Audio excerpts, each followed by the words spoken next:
Status ng Pureblend sa PBA, alanganin pa. Nauna nang lumabas na nabili na raw ng Pureblends ang franchise ng Northport Batang-Pierre, na ayon sa Spin ay 90 million pesos ang pagkabili nito. Sa puntong ito masasabi mong nagkasundo na talaga ang dalawang kampo, kaso nga lang, kailangan pa ng approval mula sa PBA Board of Governors.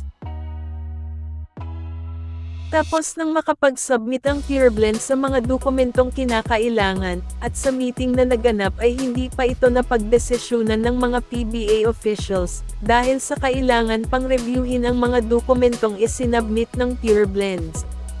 Isa din sa tinitingnan ng PBA ay syempre yung kakayahan ng isang buyer pagdating sa financial stability o yung financial records nila, dahil alam naman ng lahat na hindi biro ang magkaroon ng kupunan sa PBA.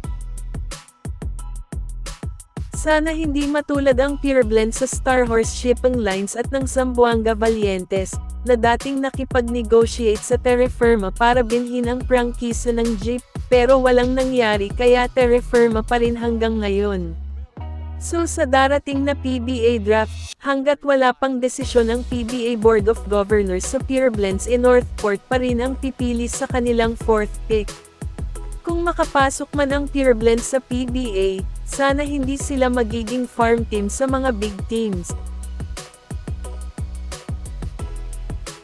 Samantala, mukhang may tina-target ngayon ang Converge Fiber Xers sa PBA Rookie Draft.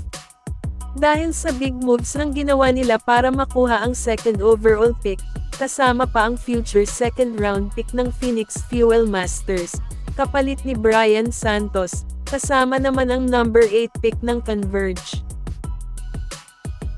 So ngayon biglang lumakas ang frontline ng Converge, dahil sa may tatlong bigs na sila, sina Arana, Baltazar at ang nadagdag na si Muyang. Paano pa kung mapapayag na nila si Mikey Williams na maglaro sa kanila, na kasalukuyang ongoing pa ang contract negotiations nila kay Mikey? Pag nagkataon magiging contender na ang Converge nito. Mukhang tinodo na ng Fiber Xers ang pagpapalakas, dahil pati coach nila binago na rin sa katauhan ni Vice Governor Delta Pineda. At ang Phoenix naman, sa pag-give up nila sa kanilang second pick para makuha si Brian Santos, ay marami ang nagsasabi na talo sila sa trade nila sa Converge. Pero in fairness naman kay Brian Santos, magaling din itong player, maaasahan sa labas, kailangan lang mabigyan ng mahabang oras sa laro. Sinasabi ng Phoenix, na wala raw sa mga aspiring rookie ngayon sa PBA draft ang hinahanap nila.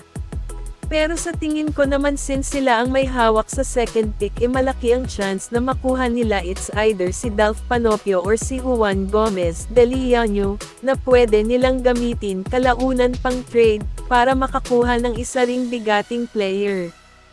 Anyway ang Phoenix pa rin ang nakakaalam sa kung ano ang makakabuti sa team nila.